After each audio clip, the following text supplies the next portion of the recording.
tal, Víctor? ¿Cómo estás? Comenzamos con el podcast del día de hoy.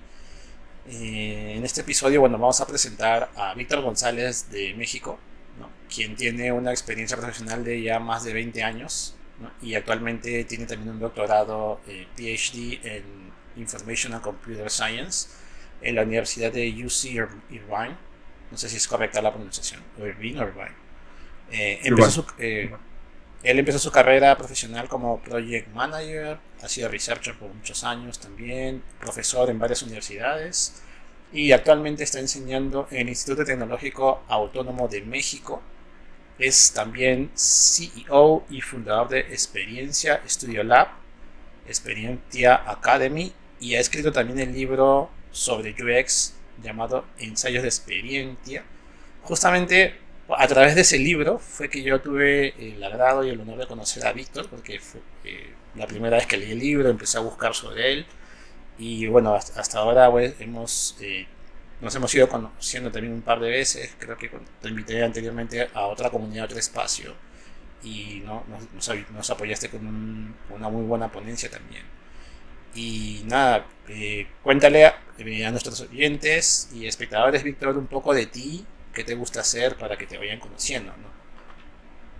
Claro, gracias. Bueno, primero que nada, gracias por la invitación. Eh, y pues no, no, no recordaba eso de que te habías topado con mis ideas con el libro.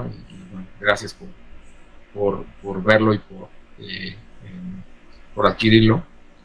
Pues creo que conectando con libros sería una buena forma, ¿no? De decir qué hago, ¿no? O sea, o qué me gusta, ¿no? Eh, Digo, tengo una familia, estoy casado, tengo tres hijos, como ya dijiste, trabajo desde hace 4 años, tiempo completo como líder de una compañía de investigación que se llama Experientia.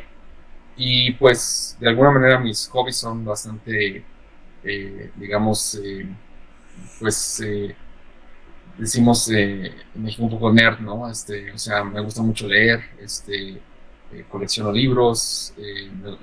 Para mí, visitar una ciudad sin visitar una librería es como no visitarla. Entonces, pues sí, me apasiona ver libros y bueno, realmente me dedico pues mucho tiempo a la enseñanza, a investigación, digamos, pues aplicada ahora, que antes pues era, como decías, por el resultado de mi carrera académica, pues más orientada hacia la investigación, pues más, digamos, con un toque teórico, ¿no? Un toque de contribuir a la academia, ¿no? Y a la disciplina, ¿no? Pero sí, vivo cerca de la Ciudad de México, una ciudad que se llama San Andrés de Cholula, en Puebla, y pues acá, desde acá gravitamos. Genial. O sea, para serte sincero, o sea, más sincero aún, yo inicialmente empecé a leer tus publicaciones en Medium y a Ujú. través de eso fui entendiendo algunas cosas y viendo tu libro posteriormente, ¿no? Ya. Y me pareció bastante genial la forma como planteabas estos ensayos de experiencia, ¿no? Y me gustó mucho en realidad leer tu libro y entender varias cosas que tú contabas de lo que habías ido aprendiendo a lo largo del tiempo, como en tus experiencias, ¿no? Me pareció súper genial esos casos que planteabas. Y bueno, para entender un poco más a lo que te dedicas, ¿cómo te está yendo actualmente en Experiencia Studio Lab, Víctor? Pues muy bien, mira, Experience Studio Lab es una empresa, le llamamos una empresa americana, porque tenemos colaboradores de 7 diferentes países del continente americano. Eh, Estamos establecidos legalmente en 3 países, estamos establecidos en México, en Colombia y en Estados Unidos. Esperamos que pronto podamos establecer también en Brasil.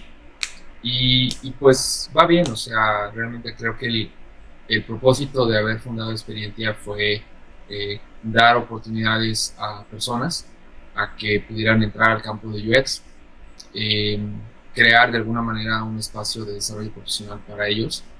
Eso ha crecido, es muy satisfactorio no solamente ver a la gente que colabora actualmente con nosotros, sino también ver a las personas que han despegado de la empresa, que ocupan posiciones interesantes, que hacen cosas que pues pienso yo, ¿no? Que nosotros ahí tuvimos una palanca, un apoyo para que ellos pudieran ser lo que son. Y se siente mucha satisfacción, ¿no? O sea, se siente mucha satisfacción de poder dejar eso y de poder establecer escenarios, ¿no? Entonces, bien, la compañía va bien. Estamos, como te digo, con una visión muy americana, no gringa, sino muy americana. Y en ese sentido, pues creo que también es una especie de sueño hecho realidad, porque creo yo que a veces nuestras fronteras y nuestras aparentes divisiones geográficas y políticas nos separan de una identidad americana que en realidad nos conecta mucho más de lo que nos imaginamos, ¿no? Entonces, el ver ahora, ¿no? Justo hace una hora estaba yo en una ceremonia de entrega de acreditaciones como investigadores de expediente, y el ver hablar a las personas en portugués y en español Wow. de manera indistinta, ¿no? Y sin esas trabas, ¿no? Que a lo mejor puedes pensar, y ver que estas personas pues que concluyen estas etapas en la experiencia vienen de diferentes países, pues también crea un espacio de logro, ¿no? Y es satisfactorio lo que más que nada lo que hace esta empresa para mí y lo poco que yo hago para ellos, ¿no? ¿Y cómo sí fue esta aventura de lanzarte a hacer una consultora? ¿Cómo empezaste? ¿Cómo te dijiste en ese momento, bueno, tengo que hacer esto, este es mi camino, ¿no? Voy a abrir una consultora, quiero hacer impacto por ahí. ¿Cómo fue que empezaste? Pues mira, como músicos en mi vida, yo creo que reconociendo mis errores, ¿no? Experiencia, el primer laboratorio se creó principalmente porque me di cuenta de mi incompetencia. Yo estaba trabajando por mucho tiempo en la universidad, en ambientes académicos. Pues como académico te empiezan a llegar proyectos, ¿no? De que, doctor, profesor, queremos que nos ayude a hacer tal o tal cosa, y pues ya, ¿no? Desde ese contexto, pues empiezas a hacer algunos proyectos. Pero ¿cómo los haces? Pues como muchos académicos, ¿no? Juntas a un grupo de alumnos, sacas el proyecto, pero nada, no mal hecho, pero no bien establecido en ningún sentido, digamos, de término, pues de una organización que se dedique a eso. Un individuo juntando esfuerzos. Eh, en, digamos, el momento que define un poco el parteaguas de eso es que yo estaba trabajando, me consultó una empresa en México que traía varios directivos españoles y me pidieron que les ayudara a hacer una evaluación de un sitio, ¿no? Cosa que, sinceramente, hoy, con los equipos de experiencia, pudimos haber logrado en una semana, o sea, Claro. con 2 semanas. ¿Y en ese tiempo cómo fue? ¿Más tiempo? No, es que en ese tiempo el detalle fue que esta persona me dijo, claro, le mandé una propuesta y todo. Era algo relativamente sencillo, pero yo andaba entre muchas cosas, ¿no? O sea, no estaba enfocado, ¿no? Andaba en ese momento viajando y haciendo algunos trabajos también académicos. Y recuerdo, tengo muy presente que yo estaba a punto de entrar a una sesión en una universidad que es el Instituto Politécnico Nacional, que me habían invitado a dar una plática. Y recibí una llamada después de que fue varias semanas que de alguna manera no había concretado el proyecto, no lo habíamos armado. Y el gerente general de esa compañía me habló, me dijo que me había contactado, me dijo, ¿sabes qué, Víctor? Gracias por el apoyo, pero pues ya, mejor lo dejamos hasta ahí. Vamos a buscar a una compañía que nos pueda apoyar, ¿no? Entonces, yo dije, wow, o sea, sí lo pude haber hecho, me faltó coordinación, me faltó capacidad, y dije, si yo tuviera un equipo, un laboratorio, que estuviera a tiempo completo haciendo esto, lo haría, ¿no? Claro. Y se me quedó eso, ¿no? Obviamente, pues, vamos, te pegan el orgullo, ¿no? Y dices, o sea, claro que lo pude haber hecho, pero por ineficiencia, por no centrarte, por no enfocarte, pues de alguna manera perdí ese proyecto, ¿no? Afortunadamente no me habían pagado nada, ni nada, entonces tampoco había, digamos, gran compromiso, pero sí era más bien la cuestión de haber incumplido, ¿no? De haber creado una expectativa y al final, después de varias semanas, no haberlo logrado, ¿no? Entonces, coinciden cosas como que de repente me buscan de una empresa en Estados Unidos una persona que estaba dirigiendo operaciones de un grupo de UX en una filial en México, y me habló por teléfono y me dijo que quería ver si lo podía ayudar a incapacitar a su equipo, ¿no? Pero que quería hablar conmigo. Le digo, mira, ¿sabes qué? Ahorita estoy yo en Ciudad de México, voy a dar una clase ahí en el ITAM, la institución que mencionaste, y tengo un break de media hora. O sea, yo, o sea, tengo un break de media hora, le dije, ¿no? Y me dice, ahorita agarro un taxi y me voy para allá. Y digamos, a la hora que hemos quedado, en el break de media hora, se presentó la persona, ¿no? Y estuve escuchando mi clase, porque llegó un poquito antes, estuve escuchando mi clase, y platicamos 15 minutos, 20 minutos, y me dijo al final de la conversación, me dice, Víctor, necesito que me apoyes en esto de capacitar a mi gente.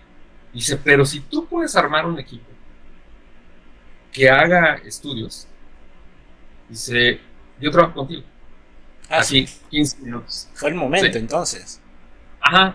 Y entonces eso me llevó, esto estamos hablando de 2018, me llevó precisamente a establecer las condiciones a finales de 2018 para arrancar la compañía en 2019, ¿no? Y arrancar con el primer laboratorio y con ese primer cliente, ¿no? Pero realmente fue más impulsado por eso, porque, digamos, si yo no hubiera tenido ese episodio de que me hubieran corrido de ese primer proyecto, que no, probablemente a esta persona le hubiera dicho lo mismo que ¿no? Sabes que sí, lo hago, pero yo dije, si me comprometo con él, yo voy a crear un equipo. Claro. Y dije, voy a tener ese laboratorio que necesito, y pues sí, en 2019 comenzamos con 5 personas, y pues ahora ya el headcount de actual expediente es de alrededor de 75 personas. Wow, cómo ha crecido. ¿Y cómo es tú ahorita, ya que ya has llegado a este punto, cómo te proyectas más adelante? ¿Cómo es el futuro del laboratorio? Pues mira, recientemente experimentamos una reorganización. Nos hicimos más compactos, de hecho éramos un poco más grandes. Nos hicimos más compactos, creamos otras estructuras que no existían, un nivel como de operaciones que no teníamos, con unos énfasis particulares. Creamos otras 2 empresas, de hecho, una que se dedica a lo que mencionaste, Experience Academy, y otra que se dedica a reclutamiento, que se llama Tasters. Y pues yo realmente lo veo como un paso que dimos recientemente para poder tomar vuelo, ¿no? Y poder abarcarnos y posicionarnos de una manera diferente. Hoy en día las agencias de investigación, de diseño, creo que su rol principal, dependiendo a qué clientes atiendes, pero yo creo que el rol principal ya debe ser muy consultivo, no tanto ejecutorio siempre. Porque mira, los equipos van creciendo, ¿no? Justo hoy estaba yo en una empresa en México, una empresa de telecomunicaciones, y ellos me decían, hace 2 años, ¿no? Éramos un equipo de 4 personas, ahorita ya son 40, y van a ser a finales de este año, van a ser 60, ¿no? Y tienen ya todo, ¿no? O sea, tienen investigadores, diseñadores, arquitectos, analistas, todo dentro del área de UX. Entonces, el rol realmente ya no es tanto la parte, digamos, de ayudar a las empresas a hacer una prueba de usabilidad o algo así, ¿no? El rol es, bueno, como empresas como Experiencia, es un rol mucho más consultivo, más estratégico, ¿no? Más de ayudarlos a ellos a posicionarse como áreas de innovación estratégica. Y probablemente, incluso los proyectos que tenemos, que han sido muy interesantes, los que hemos hecho en el último par de años, han sido proyectos más incluso de diseño organizacional, o sea, de ayudar a las compañías a crear esa estructura de CX, de UX, que conviva con esquemas ágiles, que conviva con áreas de gestión de producto, y creo que por ahí va. Al final del día, Experiencia obedece un propósito, que es desarrollar personas. Para nosotros lo más importante es que Experiencia exista como una empresa que permite el desarrollo profesional de las personas, ya sea el equipo administrativo, ya sea nuestros aprendices que existan, ya sean nuestros managers, pero realmente donde todo el mundo pueda ver a la empresa como el lugar donde está haciendo cosas divertidas, donde está haciendo cosas que lo nutren profesionalmente, sea nuestro equipo legal o sea nuestros investigadores que están haciendo cosas con biometría, ¿no? Eso es lo que se trata. Entonces, si nosotros logramos crear oportunidades de desarrollo profesional, es precisamente porque tenemos la confianza de clientes que nos piden proyectos y que entonces mientras eso siga existiendo y donde podamos ir avanzando, cubriendo más países y haciendo proyectos más que impliquen múltiples contextos nacionales, pues creo que vamos a seguir creciendo hasta donde pues nosotros, nuestra propia inteligencia nos dé para organizarnos sin perder la esencia, ¿no? Claro. O sea, ya han pasado de ver temas puntuales de investigación, validación, a ser más como un facilitador, ¿no? Para Sí, sin ayudar duda. como este mentoring, ¿no? A las empresas para que se organicen, para que es genial, la verdad, me gusta cómo han ido creciendo en ese aspecto, ¿no? Yo conocía un poco sobre experiencia, pero había leído un poco también de tus publicaciones sobre lo que hacían, pero ahora veo que ha cambiado bastante el enfoque que tienen, ¿no? Y la visión también cómo ha ido cambiando. ¿Y qué consideras que fue tus más grandes dificultades a lo largo de este camino de experiencia y también como profesional, ¿no? O sea, ¿cuáles consideras que son las dificultades que te han como que costado vencer o han sido un reto principalmente, ¿no? Podemos verlo así. Pues mira, yo creo que una de las dificultades es que Expediente es una empresa diferente que trata de hacer cosas bajo la inspiración de muchos modelos de negocio que yo vi en mi vida pasada eh, y que de alguna manera ahora hoy estoy implementando, ¿no? Entonces, las cosas difíciles han sido en parte crear una organización que, por poner un ejemplo, ¿no? Que permita un esquema de libros abiertos. Hace muchos años, cuando yo era profesor en la Universidad de Manchester, en el Reino Unido, tuve la oportunidad de hacer una estancia profesional como investigador en una empresa en Bélgica. Y en esa empresa, cuando yo llegué, era una estancia de 6 semanas, nada más era para conocer cómo esta agencia, que era una agencia de diseño, trabajaba. Llegué yo, me dieron el acceso, me dieron una contraseña para el sistema, para todo, me dieron aquí vas a trabajar, aquí está una computadora. Y me dijo el dueño de la compañía, es una agencia boutique, una agencia pequeña, como de 25 personas. Y me dijo, somos una empresa de libros abiertos. Yo en ese entonces no entendía el concepto. Y me dijo, tú te vas a meter y vas a poder ver cuánto cobramos los proyectos, si tienes alguna pregunta, me la dices. Bastante transparentes Y entonces con eso. sí, o sea, muy transparente, pero el detalle es que yo cuando me dijo eso, yo no le hice mucho caso a lo de libros abiertos y dije, pues como yo soy investigador, como vengo a hacer un proyecto de investigación, pues por eso me está dando este acceso. Pero poco a poco me fui dando idea de que no, que en realidad en la compañía todo el mundo sabía cuánto costaban los proyectos, todo el mundo sabía cuánto ganaba todo el mundo, o sea, una nómina abierta. O sea, sabían cuánto ganaba el CEO, cuánto ganaba el financiero, los bonos que recibían, sabían y tenían acceso a la contabilidad, a los estados financieros, tenían acceso al movimiento de cuentas bancarias, o sea, todo. Entonces, yo después, ya que regresé a Inglaterra, a Manchester, de ese viaje, fue cuando me cayó, decimos en México, me cayó el 20, cuando ya dije, oye, esto no es muy común. No, pues. Y la verdad es que no es nada común, o sea, no es nada común. Eh, Ese tipo de política y ese tipo de forma de trabajo lo hacemos en Expediente. Ah, te quedaste con eso entonces. Bueno, lo implementé ahora en Expediente.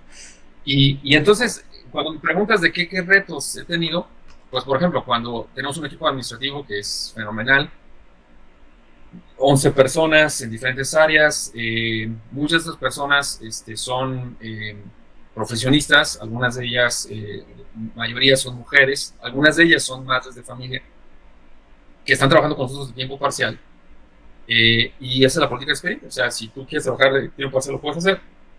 Pero el punto es que, por ejemplo, algunas de ellas que pues, están trabajando en otras empresas, el hecho de que llegan y que dicen, ¿cómo así que hay nómina abierta? No me lo ¿Cómo creo. así que los expedientes van a ver los estados financieros y el flujo de efectivo? O sea, entonces, eso ha sido difícil, pero al mismo tiempo ha sido súper motivante porque te das cuenta de que cuando hay una transparencia de ese nivel, por un lado tú estás proyectando confianza hacia las personas, Claro. pero por otro lado las personas entienden de manera transparente cuál es la situación de la compañía.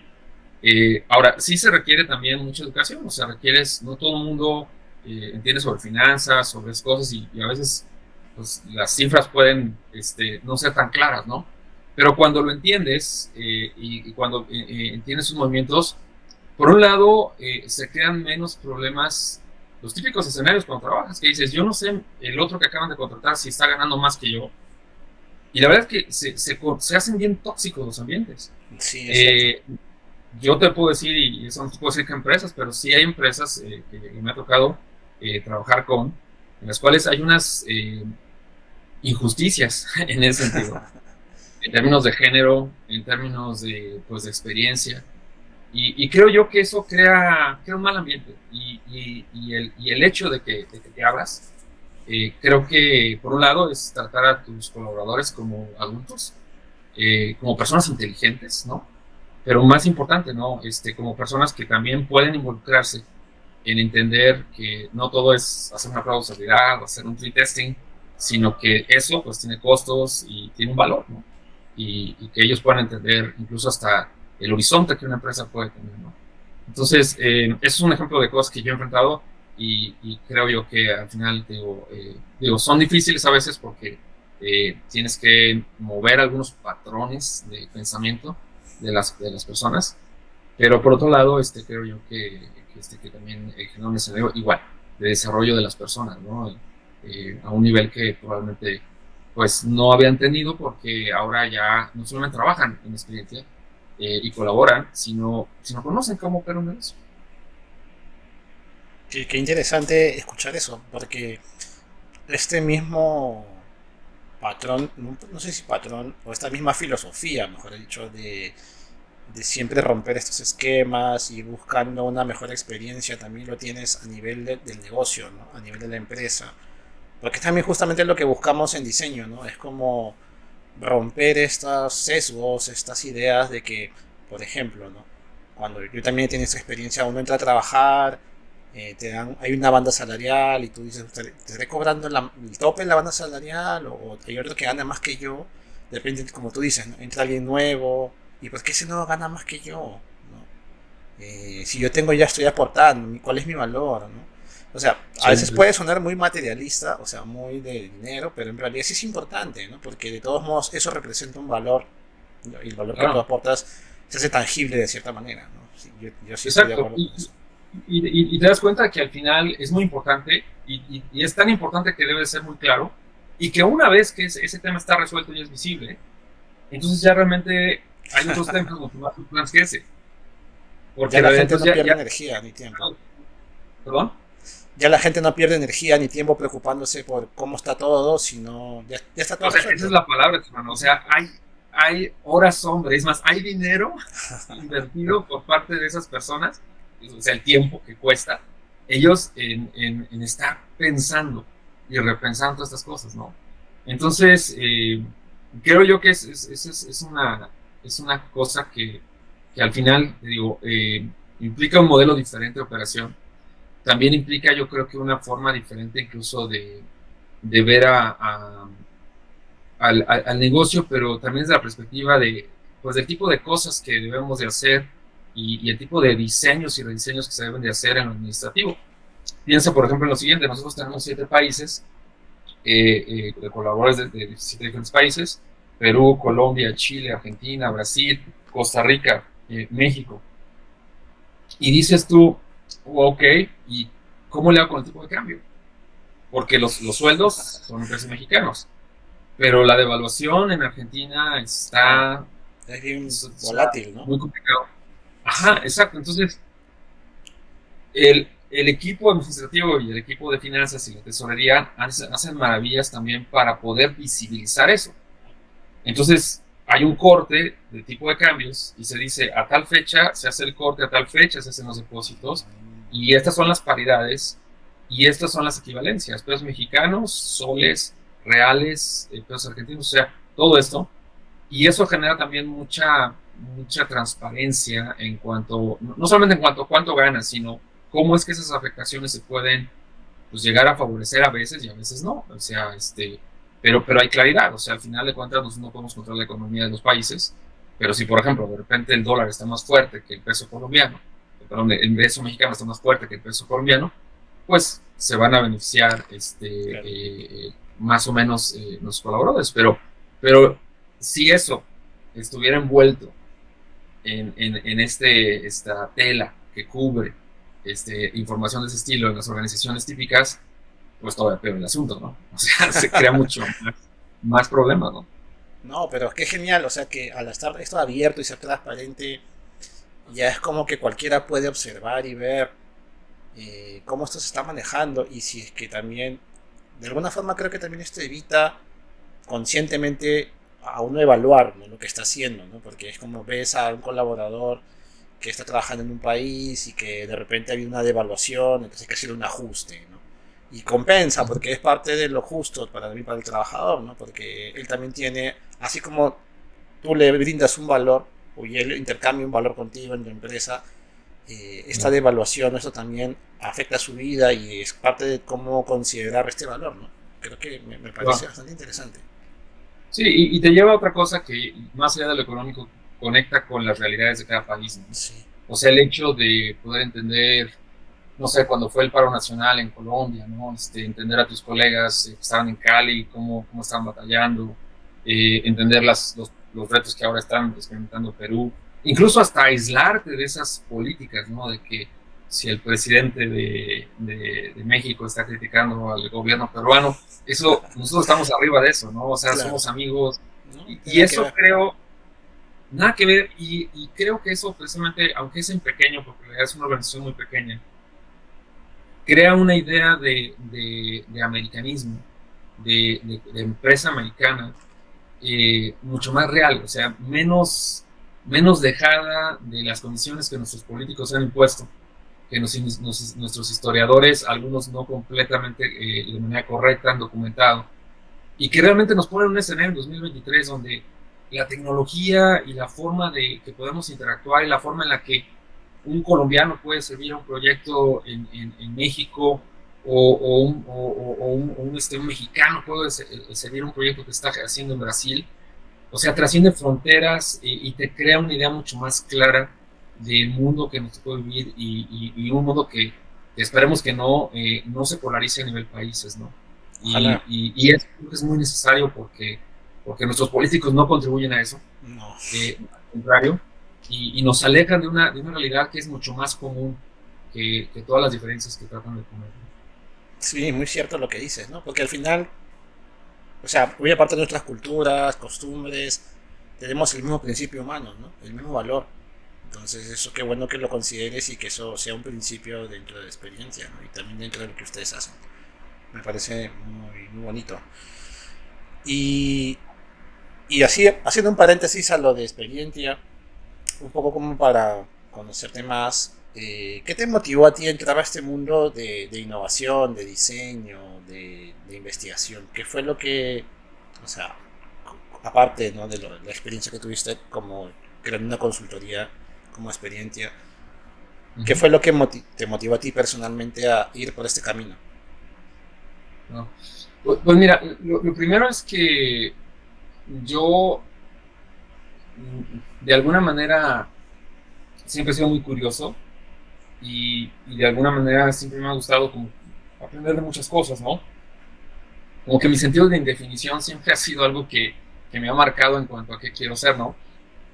Por ejemplo, no, estudié ingeniería electrónica, pero desde que antes que estudiara ingeniería electrónica, yo ya trabajaba con computadoras, programaba, vendía incluso software, ¿no? Pero para mí, estudiar ingeniería electrónica fue como una manera de decir, bueno, me voy como más a los fundamentos, ¿no? A ver qué es lo que está. Y al final, en mi carrera profesional, estudié muchos cursos de computación. Y de hecho, profesionalmente me desarrollé como alguien de sistemas, ¿no?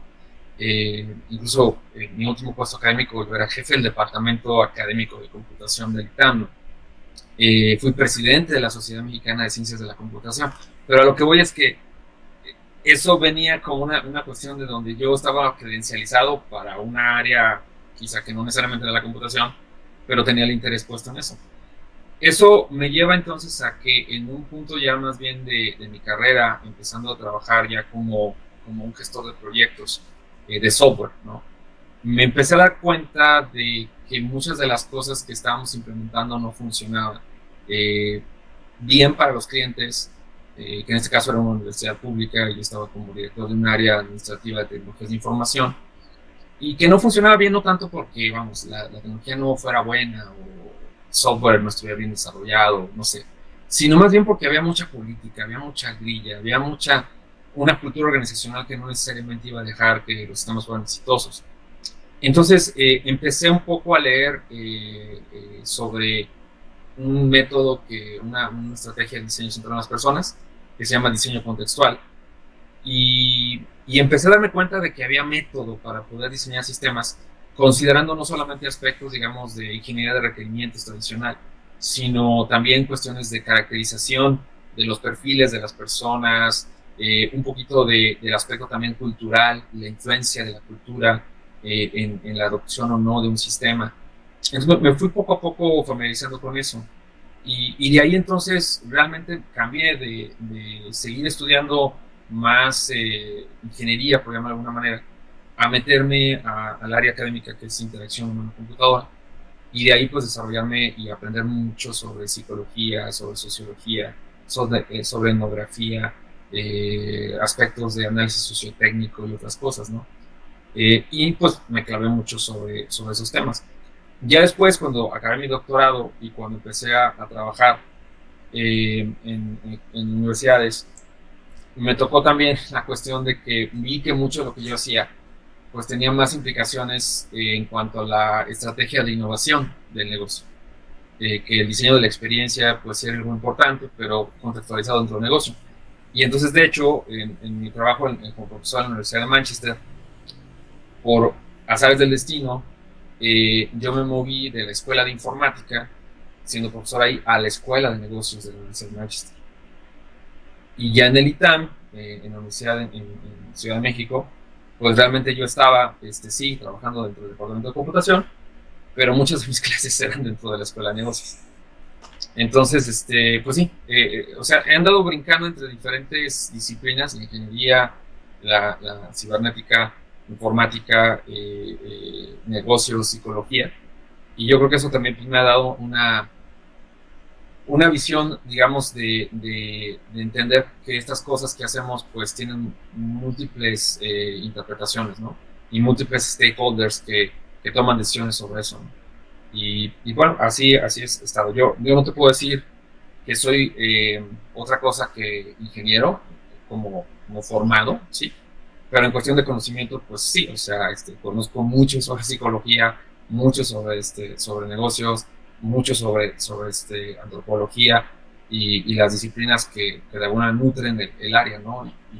Y las trato con mucha seriedad, ¿sí? Y en muchas ocasiones incluso hablo así como en términos de, bueno, en mercadotecnia hacemos esto o en psicología hacemos esto, no tanto porque yo tengo un título que diga que soy psicólogo, sino porque pues entiendo pues de qué va todo eso y lo respeto mucho, ¿no? Entonces, digo, no sé, mi esposa me decía hace 15 días que estudiara yo una maestría en diseño. Y digo, bueno, pues igual voy a estudiar una maestría en diseño. Pero la verdad es que si yo tuviera tiempo, me estudiara todas las licenciaturas ya para tener todos los títulos y entonces ya poder, que nadie me critique porque soy ingeniero, ¿no?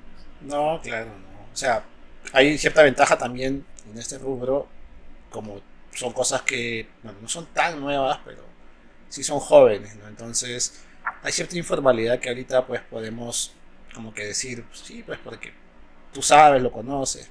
No habrá pues de repente un cartón o un certificado que pueda garantizar al 100%, ¿no? Que tú eres de innovación, pero son cosas que creo que muchos de nosotros tenemos esta bifurcación de cosas que han ido como que formándonos, ¿no? Por ejemplo, en mi caso, yo empecé con computación también, ¿no? Muy parecido, y luego fui entrando poco a poco a este mundo de la psicología, entender un Sí. poco de negocios, entender un poco y varias cosas, ¿no?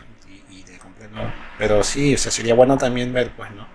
en algún momento darse un tiempo, creería, ¿no? Como tú dices. Ya, yo creo que es muy importante reconocer el escenario. Cuando la computación empezó a ser ya popular en los 80s, pues muchos de los programadores eran agrónomos, eran médicos, eran ingenieros civiles, eran químicos farmacobiólogos. ¿Por qué? Porque en la Facultad de Química de cierta universidad habían comprado una computadora y ahí era donde se daban las cosas, ¿no? Entonces, realmente creo yo que lo que tenemos que considerar es esto.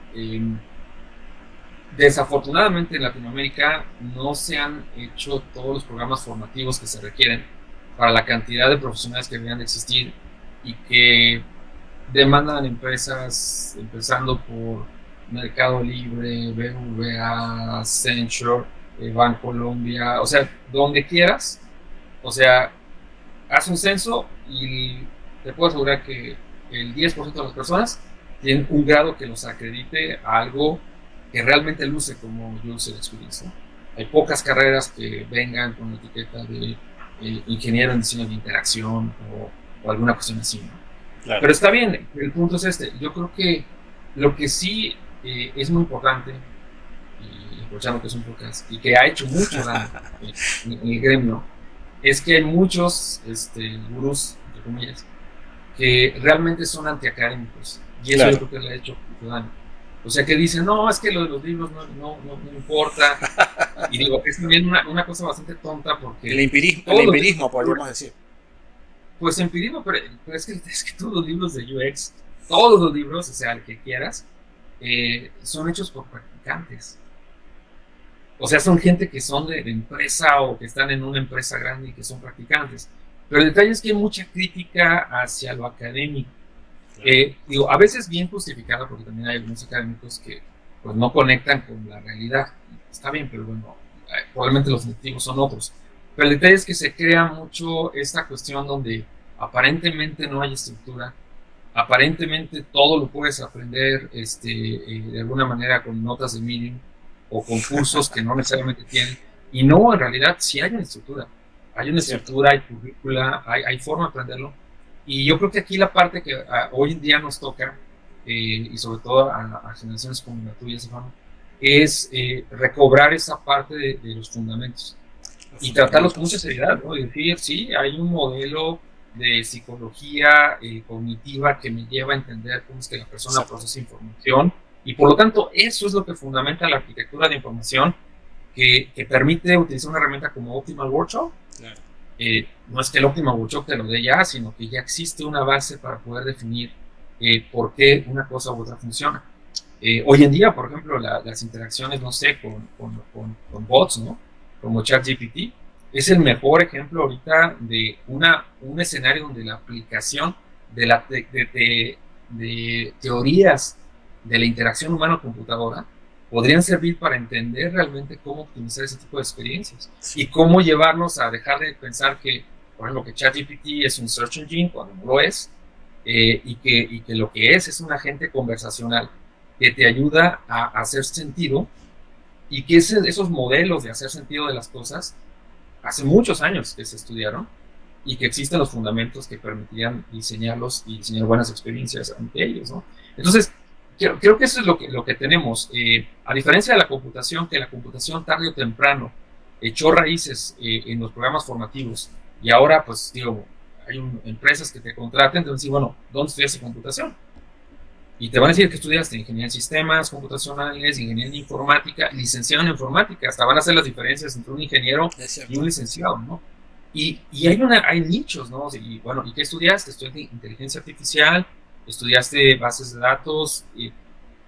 Hay una estructura que permite que una empresa pueda contratar de acuerdo a sus perfiles académicos. Ahorita sigue sin existir eso y probablemente no va a seguir existiendo por un rato.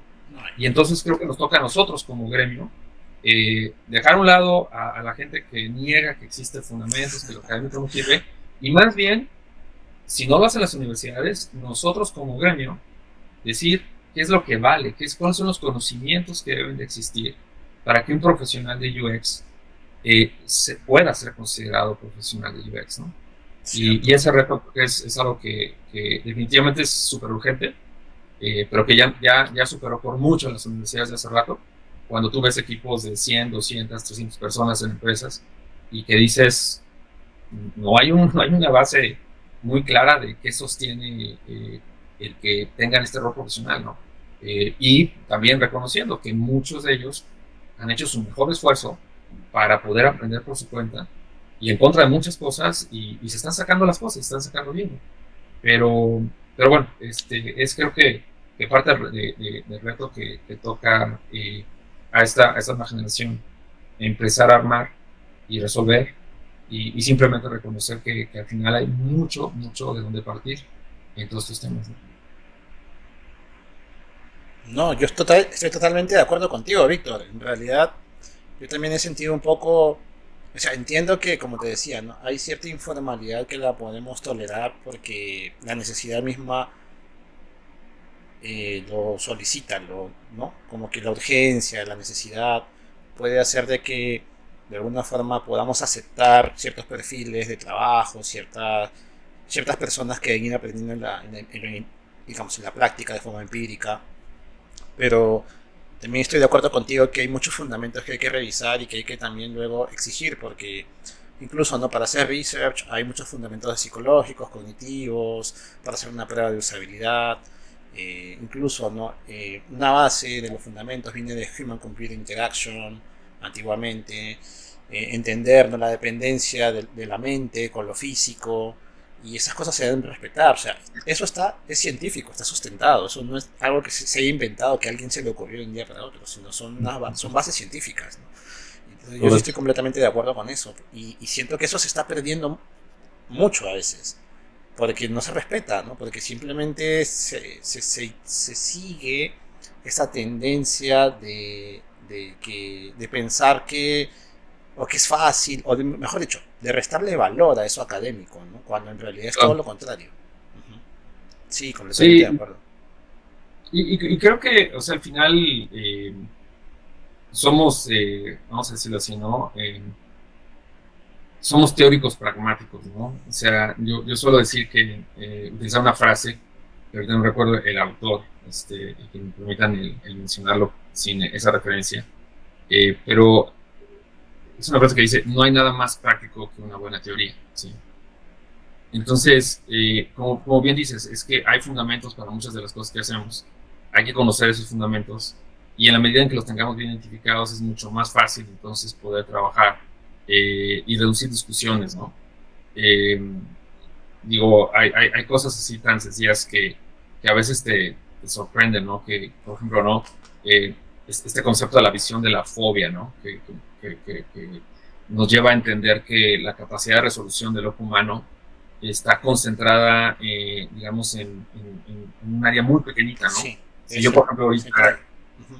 es central y la distancia que, por ejemplo, puede haber ahorita entre mis ojos y la pantalla, más o menos como unos, no sé, 45 o 50 centímetros, llevarían a que lo que yo puedo ver realmente en alta resolución es como un círculo de un diámetro de 2 centímetros. Sí. Pero todo lo demás se va haciendo cada vez como píxeles más Sí, grandes, más grandes, más se va grandes. empañando, se va haciendo más borroso. Incluso, según tengo Exacto. entendido, el color también se va perdiendo hacia estos extremos, ¿no? Exacto. Sí. La visión periférica no te permite ver color también como te permite ver la visión de la fobia. Entonces el detalle es este, ¿no? Cuando tú de repente estás haciendo una inspección, ¿no? De una pantalla, ¿no?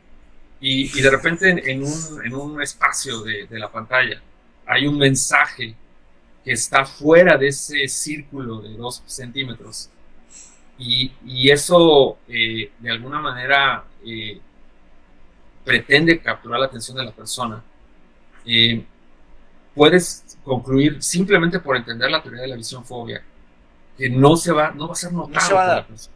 no se va a No dar. se va a dar. Y cuando empiezas a discutir esto con algún stakeholder, con alguna persona, con algún colega mal informado, te vas a decir, pero es que el mensaje está ahí. Y tú le dices, pero es que la gente no lo va a ver. Y entonces ahí hay dos opciones. Una, o utilizas un eye tracker que te va a costar, digamos, $2,000 para poder implementar y mucho conocimiento para poder hacerlo, o te vas a un libro donde te explica lo que es la visión de la fobia.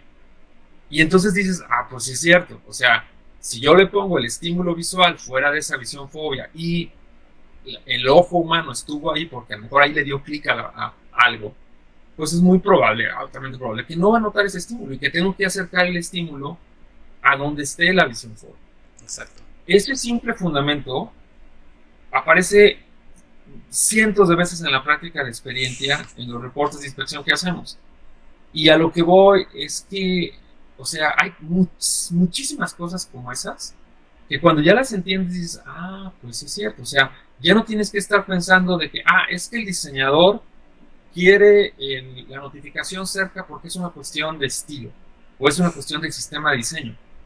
No, o sea, el sistema de diseño está pidiendo esto, o de estética. El sistema de diseño está pidiendo eso porque así es con función del ojo humano. Y estos elementos creo que están ahí, a la mano, relativamente. Y creo que al final reducen mucho las discusiones, nos dan una identidad como UXers. Sí. Y creo que creo que es algo que nos nutre mucho. Y cosa que es curiosa, o sea, sin hacer para nada menos a nadie, pero yo la verdad vivo con muchos diseñadores visuales que llegan a experiencia y no necesariamente en las escuelas te dan esas bases. Entonces ahí es donde hay un gran reto y oportunidad para poder capacitar a muchos en áreas que son necesarias para el diseño de sistemas interactivos. Es muy cierto. Sí, ¿no? O sea, son muchas las variables o los factores que podemos nombrar también, ¿no? Porque va a depender de la capacidad cognitiva, la cantidad de elementos. El área de concentración o el área de estímulo, como tú dices, es muy limitada, es muy pequeña, ¿no? Claro. Y normalmente cuando hacemos foco en eso, estamos con mucha atención sobre eso y ahí hay que trabajar. Claro. Y además tiene que ver con otro aspecto que es más psicológico, menos fisiológico del ojo humano y más psicológico, que es la cuestión de la intencionalidad. O sea, hay una cuestión que es bien interesante, que es que cuando tú entiendes cuáles son las metas de las personas, al evaluar un estímulo visual, vas a entender qué tipo de cosas las gentes notan en realidad. Entonces, la percepción visual está influenciada por las metas de las personas. Si la persona está buscando algo en la pantalla, porque es lo que naturalmente espera hacer en esa pantalla, puede ser que lo demás completamente lo ignore y que fisiológicamente ni siquiera su ojo humano repare en él. Exacto. Entonces, si tú, por ejemplo, piénsalo en un cajero automático, ¿no? en un banco, ¿no? Tú vas y pues normalmente vas a hacer un retiro, a sacar dinero, a alguna persona de cargar a hacer algún pago o alguna cosa así. Si tú identificas bien cuáles son las intenciones que la gente tiene cuando va al cajero, te vas a dar cuenta de que la gente va como con visión láser, a buscar aquellos elementos en pantalla que resuenen con esa intención. Y que por eso poner buenas palabras, buenos copies, pues tiene un valor, porque al final la gente se va a filtrar y va solamente a ver eso, ¿no? Sí. Hay un ejercicio muy bonito de un libro que se llama Design with the Mind in Mind, de Jeff Johnson, que consiste básicamente en explorar una caja de herramientas, ¿no? Y se le pide a las personas que busquen unas tijeras verdes. Entonces se les pone el estímulo visual, la caja de herramientas, en medio están las tijeras verdes, y por acá tienes una cinta adhesiva, tienes un taladro, tienes un desarmador, tienes una llave, así. O sea, imagínate una caja de herramientas, ¿no? Y entonces tú le pides a las personas y les pones el estímulo visual medio segundo. Y les dices, ¿viste las tijeras? Y te dicen sí. ¿De qué color son? Verdes. Las cosas que quedan del lado izquierdo de las tijeras, porque te mueves de izquierda a derecha tu ojo en esta parte del mundo, claro. ¿Sí? Como leemos el español. Ajá. Las cosas que quedan del lado izquierdo, la gente las identifica. Si por ejemplo hay un desarmador, le dices, ¿hay un desarmador en la caja de herramientas? Sí. ¿Había un taladro? Sí. Pero las cosas que quedan del lado derecho de las tijeras, la gente no las ve. Entonces, si la meta es busca unas tijeras, la gente nos vamos a centrar ahí, ¿no? Entonces, otro principio de percepción visual orientado por la psicología de las intenciones, que al final te lleva a entender que muchos estímulos visuales, muchas arquitecturas de información, pues podrán ser todo lo representativas de una intención aparentemente común o de una preferencia común, pero si no son vistas desde el punto de vista de las intenciones que la gente tiene con el sistema, pues no van a servir para mucho. Entonces, Sí, pues. pero son principios sencillos, o sea, todo lo que, a lo que voy es esto, ¿no? Son principios que se pueden aprender, se pueden aplicar y que al final, insisto, nos hacen, es el cúmulo de conocimientos que tenemos como profesionales, o que deberíamos de tener. Claro, es cierto, ¿no? O sea, y entre otras cosas, ¿no? Viendo otros temas de accesibilidad también, Gestalt, arquitectura de información, ¿no? Hay muchos principios, ¿no? Como la semántica, taxonomía, Correcto. jerarquización, clasificación de elementos, ¿no? O sea, también estos principios de discoverabilidad, findability, discoverability. Exacto.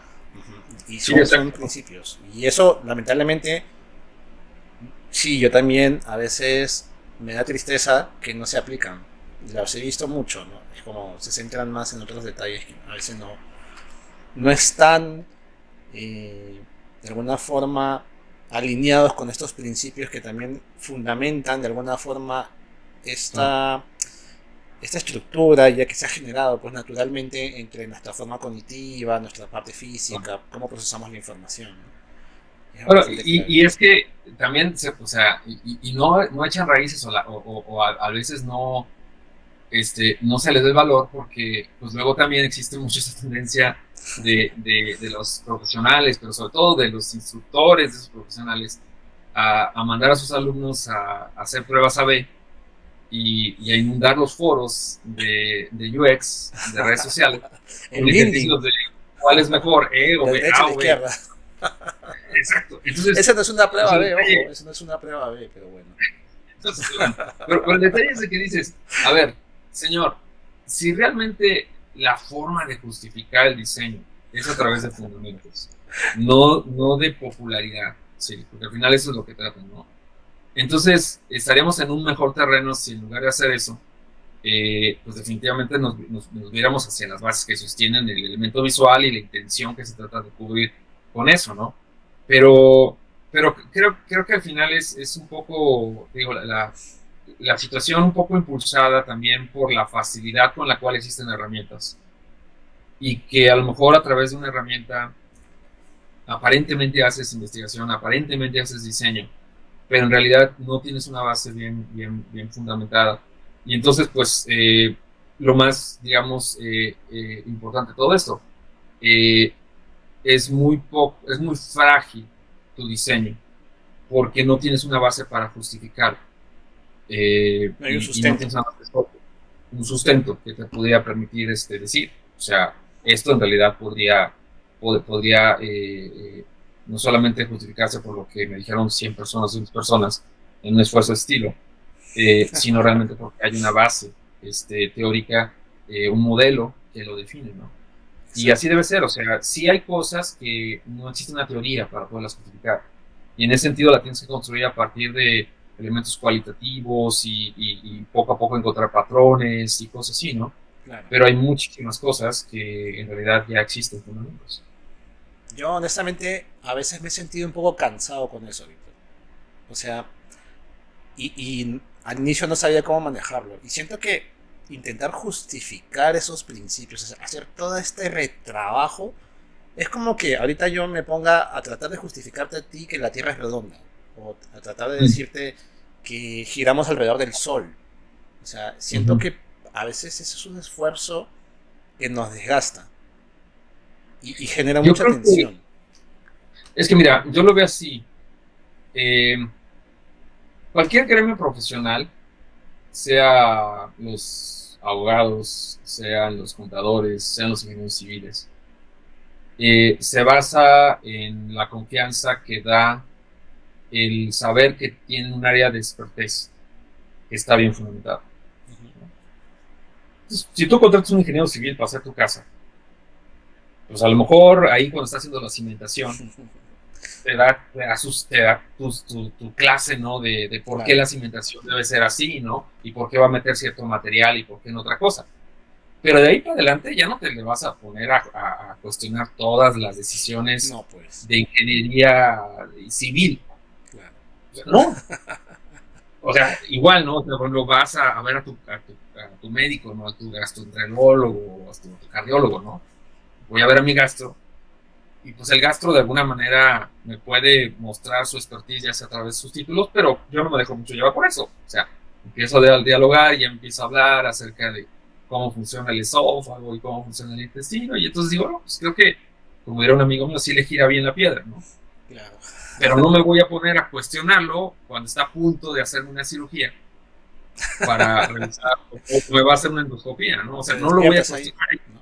¿Por qué me estás haciendo esto, Luis? Ajá. Pero ¿qué pasa luego con nuestro gremio profesional?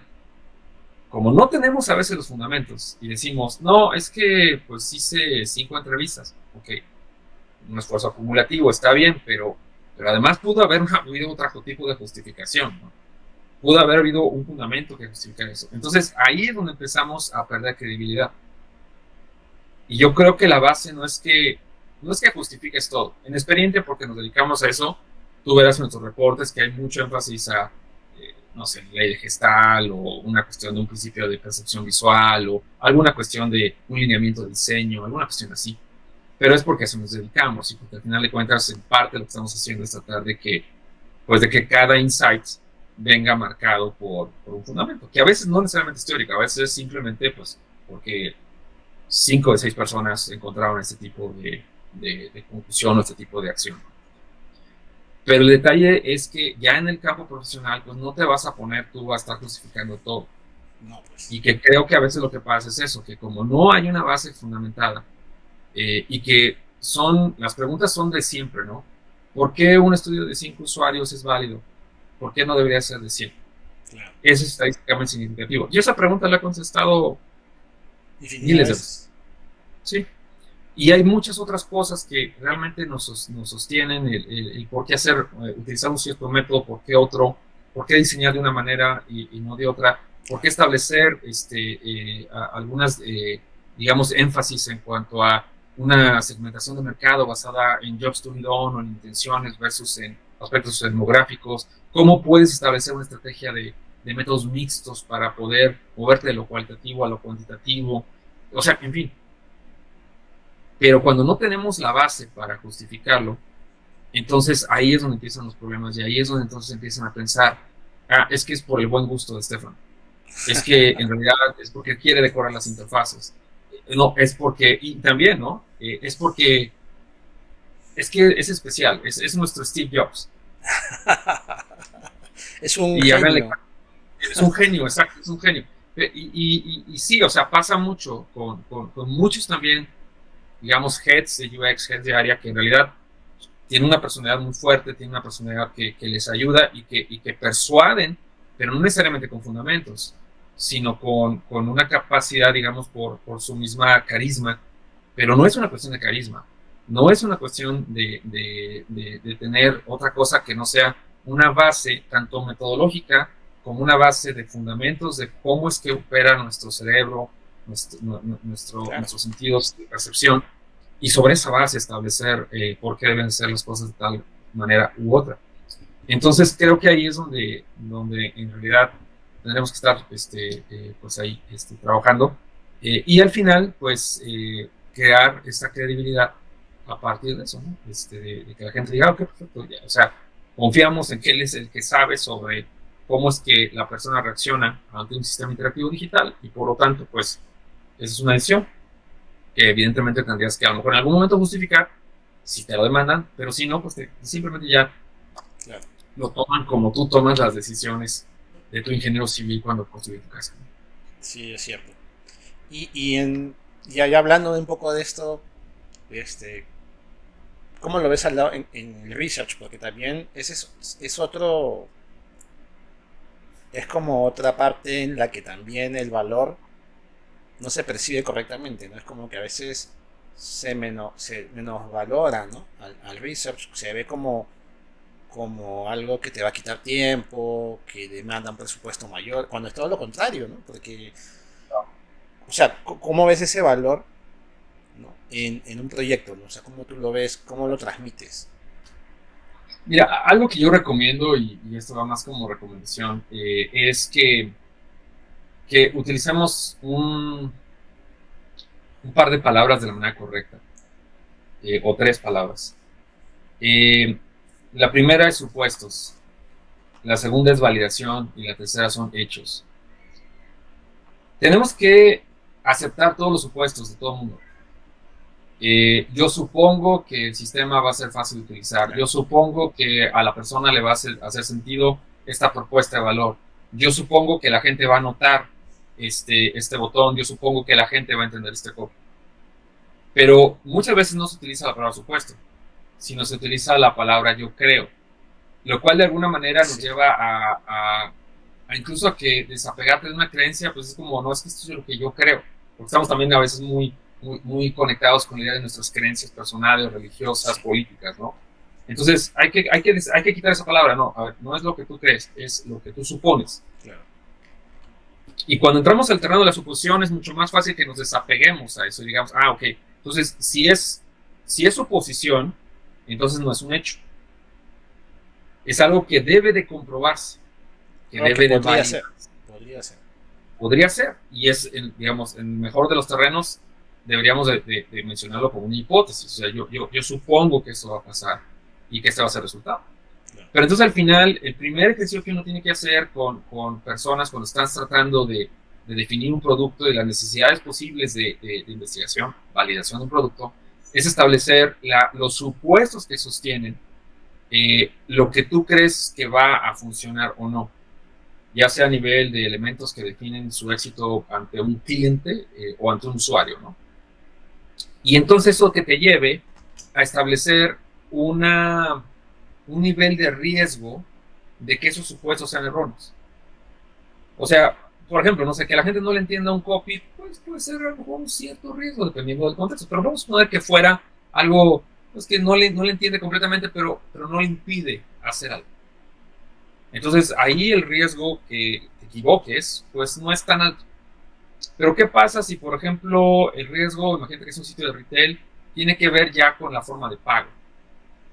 Y que sí hizo todo el proceso de meter los elementos al carrito de compras, pero que al final esto, donde que debe quedar súper claro, arruina todo lo demás. Entonces el riesgo ahí es alto, que arruine todo. Entonces hay una prioridad hacia validar eso. Pero una vez que entonces tú ya haces el proceso de validación a partir de lo que es más riesgoso, de que no opere como pensaste, es que entonces podrías establecer los hechos. Es decir, entonces así es, y así es, y así es, ¿no? Claro. Yo creo que esa es la clave para entender cómo posicionar al research. Porque la investigación no es otra cosa que un proceso de ayudarte a reducir riesgo a través de la validación. Exacto. Entonces, cuando alguien te dice, ¿sabes qué, Estefano? No tenemos tiempo de hacer research. ¿Ok? Al menos déjame hacer esto. Vamos a determinar los supuestos con los que sale el producto. Y entonces con eso, tú ya le ayudas a la empresa a que establezca la línea de supuestos con la que va a salir y probablemente incluso hasta dimensione los riesgos. Pero no tenía tiempo. Y a veces es completamente válido. Muchas veces yo me he topado con personas, profesionales de UX, que dicen, es que es completamente fuera de lugar que un producto salga sin validación. Y yo pienso, no siempre. Porque hay veces que si no sales al mercado, tienes lo que se llama un costo de oportunidad. Y si no sales tú, va a salir alguien más. Y a veces, así son los negocios. A veces los negocios tienen que salir sin validar todos los riesgos, o a veces, como decimos en México, a lo borras, ¿no? O sea, sin validar absolutamente nada. Ahora, una cosa es sacar un producto al mercado sabiendo que no validaste, y otra cosa es cometer la estupidez de pensar que en realidad no necesitabas validar. Claro. Porque eso ya es... Si ese planteamiento se lo haces a un CEO, a un owner de un startup, a alguien, te lo compra y te lo entiende. Pero también tú le tienes que comprar la idea de que él te puede decir, ¿sabes qué? Necesito salir. Porque los inversionistas ya me están pidiendo, porque esto, pero lo que tú le puedes ayudar como UX es precisamente establecer estos supuestos que no salieron validados para que entonces sepa dónde queda. Y también en ocasiones, también entender esto. La investigación puede quitarnos mucho tiempo, pues dependiendo de cómo entiendas, digamos, esta cuestión el nivel de aversión a riesgo que tengas, ¿no? Si no quieres, no toleras riesgo, pues entonces vas a tener que validar todo, lo cual también es imposible, ¿no? No, claro. Pero por otro lado, también tú como UX designer o researcher vas a poder establecer un panorama más claro de a qué nivel de validación se llegó y qué tanto se validó de estos supuestos. Entonces la clave es que establezcas tú como UX researcher el enfoque de supuestos, validación, hechos, y que entonces ayudes a que en cada iteración de un release del proyecto se vayan poco a poco aclarando los supuestos. En el entendido de que nunca vas a poder validar el producto al 100%, eso es imposible. No, pues, claro. Pero por otro lado, que vas a validar de manera estratégica, orientado hacia negocio, ¿no? Entonces, ahí es donde yo creo que se tumban todos esos argumentos de no necesitamos la investigación nos va a quitar tiempo, cuando precisamente yo creo que también te alejas como UX designer o researcher de esta también falsa idea que se tiene, que es que yo soy el representante de los usuarios y yo tengo que buscar porque los usuarios puedan utilizar el producto. Yo soy la única persona que tiene la información de cómo es que el usuario piensa. La voz del usuario. La voz del usuario. O sea, también eso, que me lo perdone el gremio, pero también es otra estupidez del tamaño del mundo que no nos ha llevado a ningún lado. Porque al final de cuentas, lo único que hacemos es presentarnos como personas que realmente somos, o sea, estamos reflejando una posición demasiado engreída. Porque no, o sea, también los vendedores saben sobre los usuarios, sobre los clientes, también los de logística lo saben, y el dueño o el CEO o quien sea, algo sabe. O sea, el punto es que nosotros más bien lo que tenemos que ayudar es precisamente a ver estos elementos, sobre todo en términos de investigación, de que ayuden a entender cómo es que esa validación y transferir la acción y la voz de los usuarios va precisamente permitirnos alinearnos a lo que queremos, que es funcionar como un negocio que brinde productos y servicios al mercado. Y que al final hay trade-offs, ¿no? O sea, algo que es súper importante es entender cómo balancear los objetivos del negocio con los objetivos del usuario. Yo justo ahorita estoy dando un curso que rediseñé para alumnos en Cali, en Colombia, en la Universidad de ICESI, y estamos precisamente enfatizando mucho eso, ¿no? Que ninguna prueba, es un curso de user research, ninguna prueba de investigación debe de estar exenta de identificar plenamente cuáles son los objetivos del negocio y cuáles son los objetivos que estamos tratando de crear en la experiencia del usuario. Claro. Y que tiene que haber un alineamiento, ¿no? Este objetivo del negocio se va a apoyar por este objetivo del usuario y que entonces pueda existir correspondencia. Entonces, como creo que es la propuesta de valor, prácticamente. Exacto, o sea, visto como una propuesta de valor, podrías decir, bueno, cuáles son los pains o los gains que quieres tener en el usuario, los jobs que vas a tratar de satisfacer y cómo es que el producto, ¿sí? Y los servicios del producto van a estar apoyando esos en reduciendo dolores y aumentando satisfacción.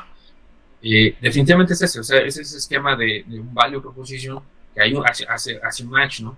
Pero el detalle es que a veces estamos como UX muy cargados hacia la cuestión de reducir fricciones, reducir o a veces de hecho también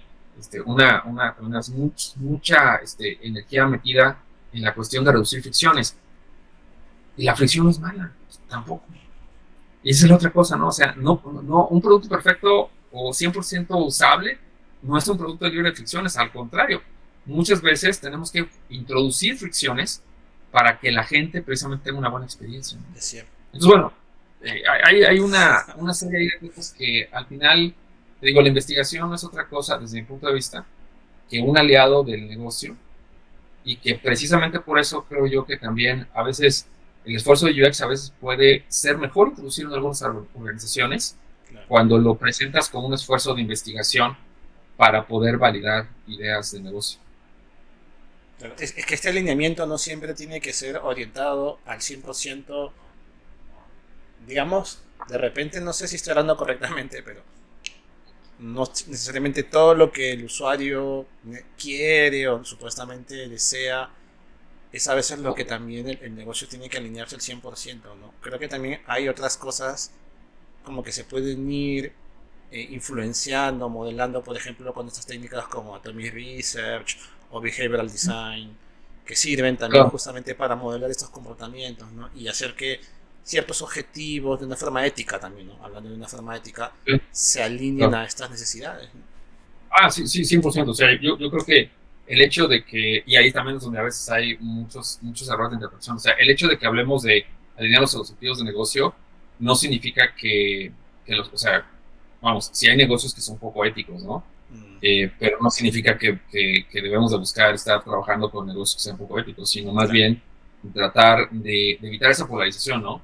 Y de más bien entender que al final si lo viéramos el esfuerzo de UX de esta manera, ¿no? Si en lugar de verlo desde la perspectiva de UX es para crear mejores productos y servicios, y lo viéramos más como UX es para ayudar a plantear de mejor manera la propuesta de valor de un negocio. Entonces, nuestro paso principal para plantear esa propuesta de valor de negocio no sería el diseño, claro. sería la investigación. Sí, de la research. Ajá, y de hecho, más propiamente, sería design research. Más aún porque justamente Design Research lo que hace es darte este enfoque de objetivo de negocio, ¿no? Desde un inicio.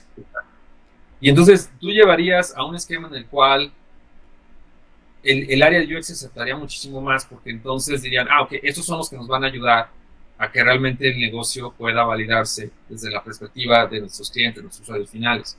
Pero como resultado propio de la validación y de este esfuerzo de investigación, tienen que venir esfuerzos de diseño para que precisamente se logren los objetivos.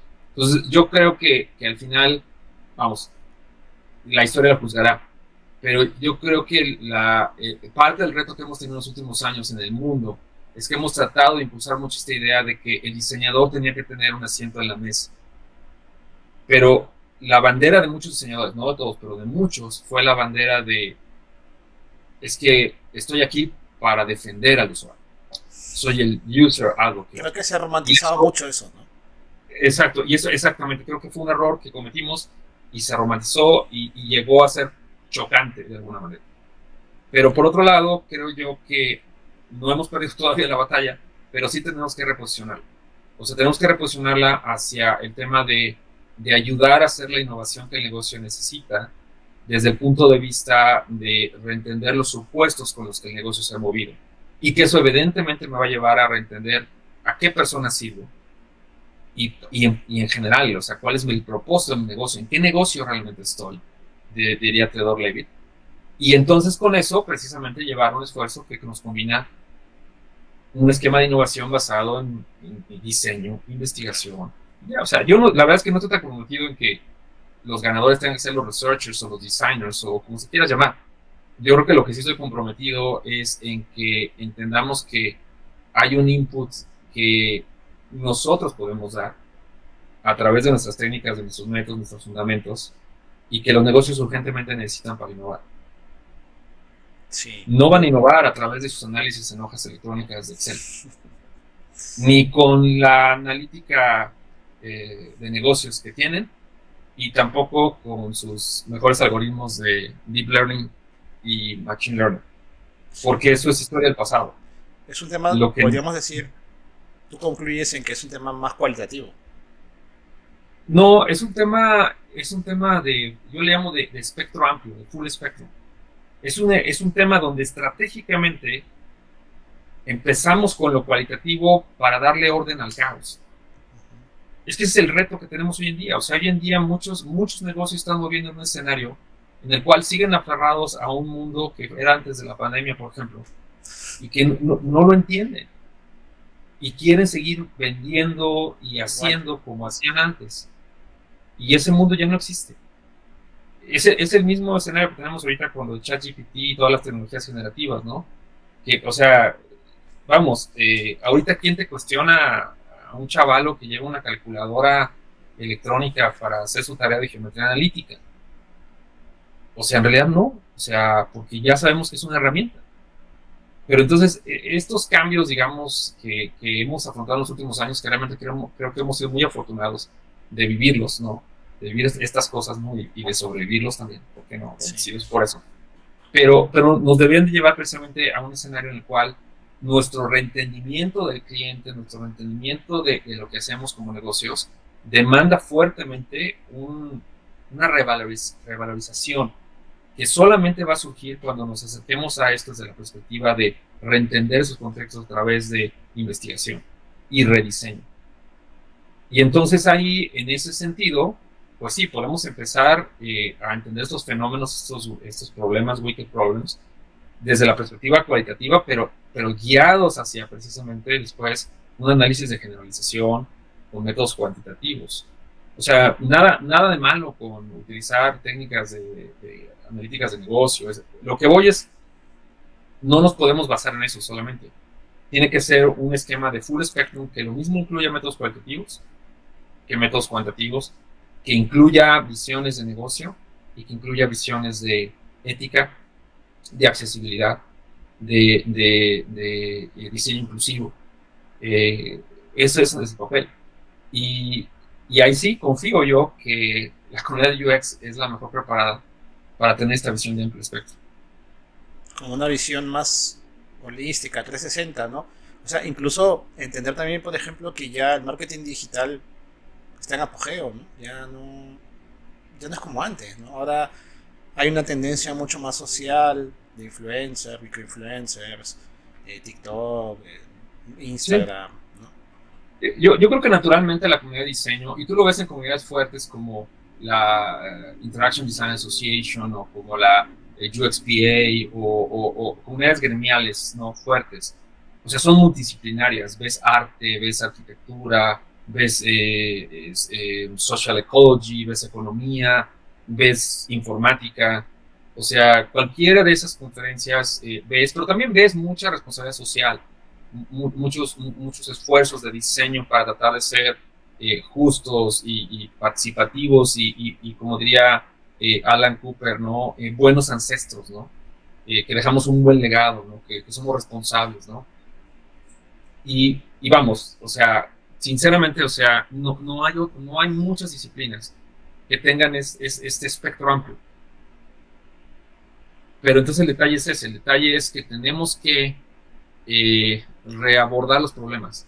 Y creo que a veces un énfasis hacia una polarización que podría ser completamente user advocacy, defensa del usuario, no nos lleva a nada.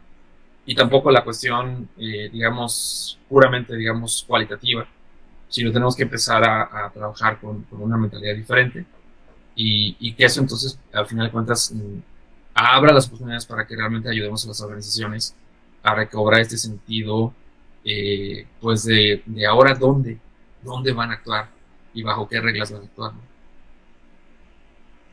Sí, es realmente un trabajo bastante arduo, ¿no? No solamente, y, digamos, es una lucha, pero no solamente por valorar una parte del proceso, sino realmente entender todas las cosas que no estamos viendo y que se necesitan para cambiar eso, ¿no? O sea, son varios Sí, ejes, como lo dices. Y, sí. y bueno, continuando con esto, hablando del research y ese valor, ¿tú crees que existe una estrategia que debamos de seguir? O sea, ¿cuál crees tú que serían los próximos pasos a seguir, mejor dicho, para lograr esto? Pues yo creo que, como decía, conectando puntos, creo que la educación y la formalización de la educación es básica, ¿no? Eh, Me preocupa, la verdad, eh, sobre qué base estamos construyendo la educación del gremio de UX. Respeto mucho los esfuerzos que están haciendo muchos colegas míos, pero sinceramente me preocupa. O sea, me preocupa la manera en la cual estamos educando. Eh, yo lo siento muy tibio los esfuerzos. Eh, y creo yo que se han perdido oportunidades enormes, ¿no? Ha habido, digamos, crecimientos exponenciales de equipos en algunas organizaciones en Latinoamérica que pudieron haber sido los mejores contextos para haberlos formado a esas personas y haber creado escuela.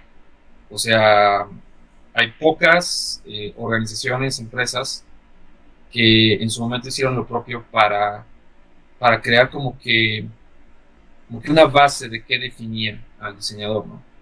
Te quiero poner un ejemplo de gente que admiro mucho, el esfuerzo que hizo In Situ en su momento en México, con Luis Arnal, y que de hecho tuvieron ellos también presencia en varios países. Ahora ya, bueno, ellos son parte de Accenture. Pero yo creo que el esfuerzo que hizo Luis Arnal y Roberto definitivamente creó una escuela de pensamiento. Porque no eran solamente una agencia, eran también una especie de comunidad de aprendizaje en un periodo que era pues, relativamente joven en esto, ¿no? Pero vamos, eran poquitos, o sea, relativamente, o sea, a lo que ahora constituyen, no se compara con un mercado libre o algo así, ¿no? O sea, hay cientos y cientos de UXers, pero se ha perdido eso, se ha perdido ese concepto de cómo es que dentro de este mismo grupo sigues entendiendo la disciplina y reentendiendo la disciplina y contribuyendo hacia eso. Entonces, yo creo que un primer paso pues, sería precisamente, o sea, que estos grandes grupos de profesionales de diseño empiecen a ser mucho más responsables. Entender que no solamente se deben a su compañía, sino se deben a la disciplina, al gremio. Y que con esos volúmenes que tienen, podrían crear escuela. Podrían empezar a contribuir con conocimiento, con método, con definición de lo que significa ser un profesional. Hay algunos esfuerzos interesantes que se están haciendo, pero creo que falta mucho, falta todavía mucho. Y la verdad es que no creo que se vayan a hacer a partir de la fuerza de la empresa, o sea, que una empresa decida, yo voy a fomentar esto. No, eso va a ser el gremio que está ahí, ese grupo de personas que se van a voltear a ver, van a dejar de pensar a qué otro trabajo se van a ir en los siguientes 6 meses, ¿sí? Y van a ver de una manera más hacia adentro, decir, a ver, aquí estamos un grupo de personas que queremos trabajar la disciplina. Y yo creo que hay pocas empresas que lo están haciendo, y muchas que lo pueden hacer, y sobre todo muchas muy grandes que lo pueden hacer. Entonces yo ahí es donde veo que está un poco la solución, o sea, el crear estos criterios de qué cuenta para ser profesional, las rutas de desarrollo profesional, se van a hacer cuando estas empresas empiecen, para estos grupos dentro de las empresas, empiecen a definir eso, ¿no? Ese es un punto. El otro punto yo creo que tiene que ver mucho con entender que la etiqueta de UX probablemente nos ha limitado. O sea, UX se sigue viendo como la persona que trabaja dentro de un grupo de producto digital, si bien te va dentro del servicio digital, pero le cuesta hoy en día a la gente mucho trabajo decir UX dentro de un departamento de mercadotecnia. ¿Por qué no? Claro. UX dentro de un departamento de recursos humanos. ¿Por qué no? ¿Por qué no? O sea, esfuerzos, ¿no? Y entonces ahí yo creo que lo que creo que va a pasar es que probablemente nos va a pasar un poquito como lo que ahorita está dando con los product designers, ¿no? Que de alguna manera es una mejor etiqueta para escribir realmente de lo que se trata, ¿no? De lo que estamos tratando de lograr, ¿no? Pero yo creo que aquí, más que product designer, lo que el UX debe de elevarse es un nivel de estratega de innovación, innovation strategies, o sea, ese nivel, ¿no? Ahora, yo no creo también, porque esa es la otra cosa, yo no creo que tengas que pintar canas y tengas que tener panza para ya decir, yo ya soy un innovation strategist, no. Tengo 20 años haciendo eso. Exacto, o sea, no, o sea, puedes ser un innovation strategist recién egresado de la universidad, la cuestión es que existe un método y forma de hacerlo, claro. ¿Sí? Pero creo yo que el ser un estratega de la innovación es una posición que realmente puede estar inserta dentro de un área de finanzas, un área de desarrollo de producto, un área de logística, porque realmente eso es lo que estamos haciendo, estamos tratando de ayudar a justificar el sentido de la organización en términos de a qué personas servimos, qué cambio queremos hacer para esas personas, qué tipo de productos, servicios se pueden crear para lograr ese cambio, ¿no? Y eso aplica en todas las áreas de la organización. Entonces, yo creo que ese es un segundo cambio. Uno es la formalización, Otro es el reentender las etiquetas que tenemos y dónde nos han puesto, ¿sí? Para bien o para mal, y probablemente impulsar otro tipo de etiquetas. No, no es que deban de dejar de existir UI designers, no, no, no. O sea, sino que simplemente hay otro tipo de posiciones donde muchos de los UXers que yo conozco, cuando tú platicas con ellos y dices, no, es que lo que yo hago va a transformar o puede potencialmente transformar este negocio. Sí, pero entonces decídete, o sea, ¿quieres ser un innovation strategist o quieres ser un arquitecto de información? ¿Por qué? Porque es diferente al final de cuentas. Y Cierto. sí, hay muchos UXers que se pueden mover fácilmente a nivel de estratega, ¿no? Pero que al final, pues, pues, tienen que entender lo que implica, ¿no? Otro tipo de conocimientos, otro tipo de, digamos, de enfoque. Insisto, no, no es que eliminar la presión de UX, simplemente que puede haber, para muchos, en el sentido más pleno, una mejor realización de lo que estamos hablando a partir de otro tipo de etiqueta, ¿no? Necesitamos crear, digamos, una formalización de la educación, de la adulta desarrollo profesional, que tenemos que ver, a lo mejor, esa etiqueta de UX que tanto nos limita y que tenemos que buscar unas nuevas etiquetas. Y bueno, no, o sea, al final que tenemos que entender también este sentido de contribución. Eh, o sea, tenemos que empezar a escribir más, a contribuir más, a proyectarnos más hacia el mundo de afuera, ¿no? Desde Latinoamérica, ¿cierto?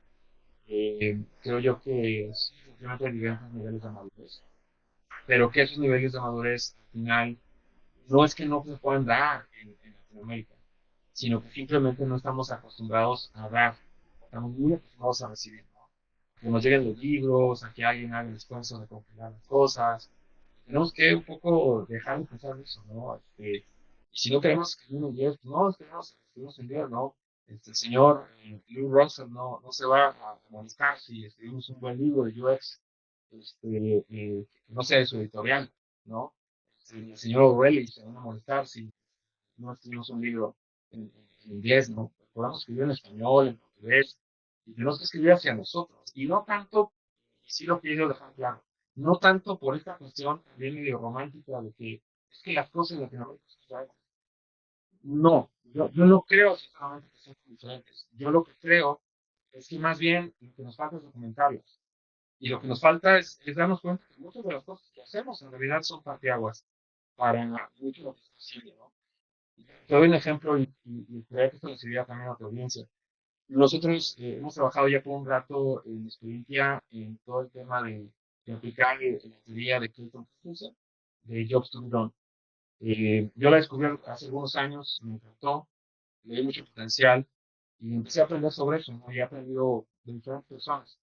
Y entre ellos hemos aprendido mucho de Jim Calva, ¿no? Jim Calva que nos ha apoyado en diferentes talleres, también en consultoría. Y le hemos mostrado resultados allí de lo que hemos hecho para algunos clientes con Jobs to be Done. Y él nos ha comentado de que estas cosas que están haciendo, yo no las había visto, es cierto. Eh, y lo que me deja muy claro y lo que a los clientes nos queda claro es que, o sea, estamos haciendo cosas, no solamente imitando lo que alguien hace, sino estamos construyendo sobre la base de otros y al final dando una contribución a este mundo que está generando diferentes prácticas y creciendo en sus conocimientos, ¿no?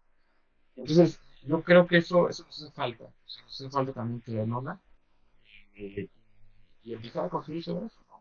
Empezar a publicar más, empezar a participar más en foros, conferencias internacionales. Es grato, la verdad, ver cuando estos casos, yo acabo de estar en una conferencia la semana pasada, hace 2 semanas en Chile, de IXDA, y es grato ver a los latinoamericanos contribuyendo. O sea, a mí me agrada ver a los que vamos a convivir, pero me agrada mucho más ver a los que están viendo a presentar un caso, a mostrar cómo funciona la cosa en Argentina. Sí. Y eso es bueno, pero tengo que ver mucho más, ¿no? Entonces, vámonos a aquello de que sí podemos contribuir y de que los libros no se escriben solamente con apellidos anglosajones, sino también los Pérez, los No todo es Guillermo Rodríguez. Nielsen, no todo es Don Norman. Sí, sí, no todo es eso. O sea, sí, o sea, los respeto, los estimo mucho. La vida me ha dado la oportunidad de conocer a muchos de ellos. Y la verdad es que son gente muy honesta, ¿no?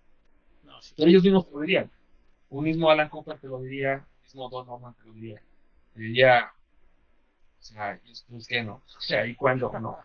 están Entonces, haciendo sí, todo. tiene que venir los dos libros con los Castañeda, con los Madrigal, o sea, deben de estar ahí, o sea, deben de estar ahí.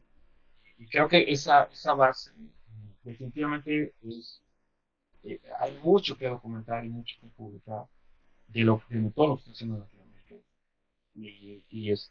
Tenemos grupos grandes, tenemos proyectos diferentes, eh, y sí, a lo mejor algunos culturales que no son diferentes, pero yo creo que al final no, la idea no es sacar la prueba de estabilidad a la mexicana, no, no, o sea, eso es o sea, Claro. es más bien explicar ciertos contextos de acción, ciertos paradigmas objetivos que no se dan en otros lados, ¿no? Y bueno, siempre he sido muy optimista y siempre lo seré. Y creo yo que todo es doable, se puede hacer. Lo que estoy diciendo. Creo que hay mucho que se va a avanzar y que vamos a hacer en los próximos años. Qué interesante la conversa, Víctor. La verdad, hemos hablado muchas cosas. Principalmente, creo que un poco estaba enfocado más que todo en el valor del research, pero creo que el valor es en general, ¿no? O sea, hay muchas cosas que no estamos viendo como gremio, como comunidad de diseño, y principalmente van por ese lado que tú mencionas, ¿no? De formalizar más la educación, eh, volver a los principios que estamos dejando de lado como comunidad, y también entender que esto pues tiene muchos ángulos, que a veces no podemos ver todos, y que debemos mejorar como hemos de alguna forma etiquetado ciertos roles, ciertas responsabilidades, ¿no? Que a veces se transgreden, ¿no? Como que no están muy claras desde el inicio. Eh, bueno, como tú lo mencionas, creo que los esfuerzos están todos, ¿no? Pero finalmente me gustaría cerrar este podcast con algunos consejos y recomendaciones de tu parte en general, ¿no? ¿Qué palabras tienes en general para recomendar tanto a estudiantes que están empezando, que ya están en este proceso, ¿no? Porque a pesar de que no tenemos estas condiciones como desearíamos que fueran, académicas, con un contexto más formal, ¿qué recomendaciones y sugerencias podrías darle a estos futuros diseñadores, estas personas que están aprendiendo y también por el lado de los negocios, ¿no? De repente vamos a tener algún oyente o algún espectador que esté en YouTube, y que nos esté viendo, que nos esté escuchando. ¿Cómo se varía? Me gustaría que cierres ese podcast con esa recomendación. Claro que sí, con mucho gusto. Pues primero, digamos, un mensaje para todos aquellos que están iniciando, ¿no? Y sepan que están construyendo sobre los hombros de gigantes, ¿no? O sea, hay mucho, ¿sí? Que hacer, ¿no?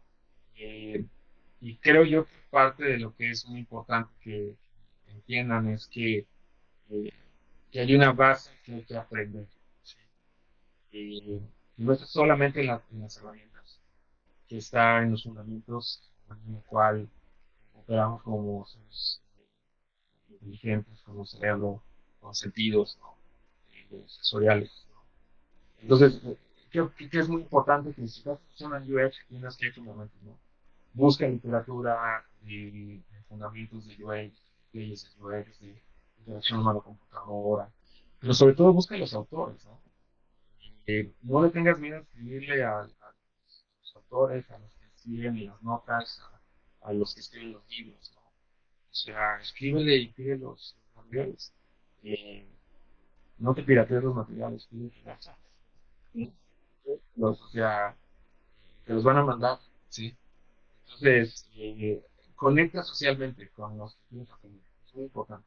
Detrás de cada libro, detrás de cada medium, nota de medium, hay una persona que tiene vida, que tose, que se duerme, que bosteza, que sueña, que llora. Pues conecta con esa persona. O sea, somos seres humanos. Y si no sabes escribir inglés, pues pídele a Google que te traduzca y escribe un mensaje. ¿no? O sea, y ahorita ya no hay forma de que nos detengamos para comunicarnos. Es como eh, yo diría para las empresas que están iniciando, yo creo que mucho de esto creo que el gran reto está en quiero mejorar, ¿sí? Quiero hacer mejor las cosas en lo que estoy haciendo, ¿no? Eh, pero no sé cómo hacerlo, ni a quién contratar, ni sé qué va primero, si tener un grupo, que me ayude, una empresa que pueda yo consultar, qué hacerlo. Yo creo que lo más importante es que entiendas que cuando estás hablando de generar experiencias de usuario, estás hablando de mejorar tu negocio, estás hablando de mejorar tu organización, estás tratando de conectar con cómo hacer realidad el propósito que te llevas en esta hacer. Lo de que si es UX o si es CX o es, o sea, los términos son los menos. Lo importante es cuál es el objetivo. Si el objetivo es ayudar a una persona a que tenga mejoras en su economía, mejor salud financiera, un producto de fintech. Si lo que quieres es lograr que la gente reduzca sus malos hábitos, ¿no? Que se alimente mejor, ¿no? Que sea mucho más sana, que sea más longeva, ¿sí? Si lo que quieres es educar a la gente, que se pueda educar a la gente de manera más económica, y quieres crear una nueva empresa de educación, si es el propósito, entonces lo que hay que ver es, ok, ¿quién es esa persona que va a hacer el propósito? Pensar intensamente en quién es esa persona. ¿Quién es esa persona? Te debe llevar entonces a entender qué es lo que vas a hacer por esa persona. Y entonces eso te va a llevar a entender la intención que esa persona tiene. Buscar incansablemente descubrir esa intención que va a lograr, ¿no? Es un proceso de descubrimiento, no es un proceso de toma de requerimientos. No eres un doctor experto de información, no es un mesero, no es un chef que está creando, no es alguien que está tomando órdenes, sí, está creando, sí. Y en ese sentido, toda creación y todo producto tiene que llevar a un cambio. O sea, tú lo que quieres es que esta persona que está buscando esto esté ahorita y después es ese progreso, ese cambio en la persona, en quien tú quieres transformar a tu cliente, es tu camino a la innovación, es tu camino hacia un crecimiento de una solución que poco a poco va a ir logrando su objetivo.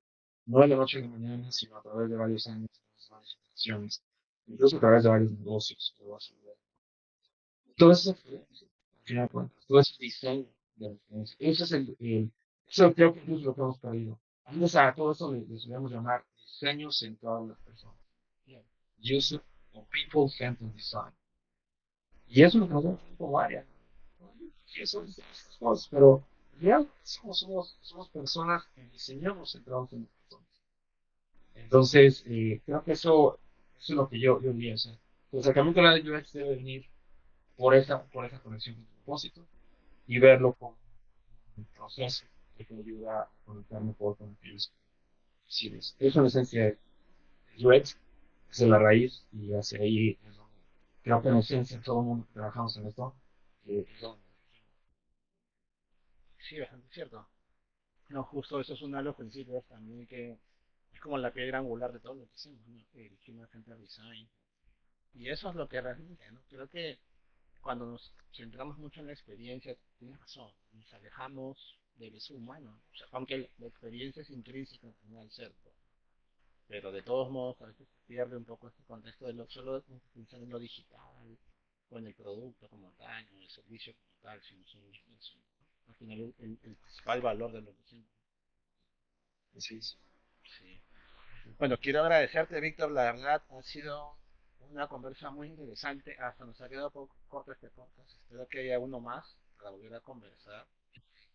Igualmente quiero volver a agradecerte por tu tiempo, por toda tu experiencia, por todo lo que nos has compartido.